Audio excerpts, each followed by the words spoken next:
Opening voting trend आपल्याकडे आलेले आहेत आणि या ओपनिंग ट्रेंडनुसार कोणाला आहे धोका हे जाणून घेऊया. नमस्कार मित्रांनो, माझं नाव तुषार आणि 7 स्टार मराठीमध्ये तुम्हा सगळ्यांचं पुन्हा एकदा स्वागत आहे.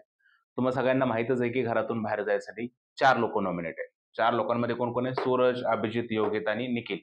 या 4 मध्ये कोणाला जास्त वोट मिळालेत आणि कोणाला कमी मिळालेत हे जाणून घेण्याचा प्रयत्न करू.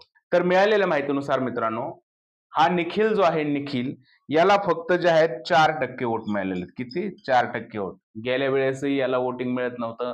यावेळेसही याला वोटिंग मिळत नाही. आता या आठवड्यात ह्याला बॅग भरायची वेळ येते असं वाटत आहे.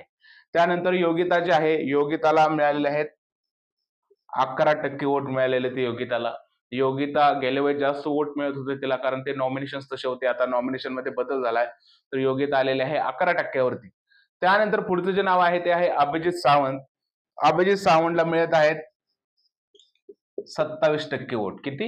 27% वोट. म्हणजे याला चांगले वोट मिळत आहे आणि प्रेक्षक याला महाराष्ट्रातील विशेष करून पसंत करताना दिसत आहेत. त्यानंतर पुढचं जे नाव आहे ते आहे सूरज चव्हाण आणि सूरज चव्हाणला मिळालेले आहेत 58% वोट.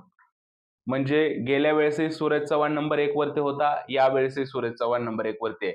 निखिल 4%, योगित 11%, अभिजित जे आहेत 27% आणि सूरज जे आहे ते 58%. म्हणजे 1 आणि 2 मध्ये पण खूप मोठा डिफरन्स आहे.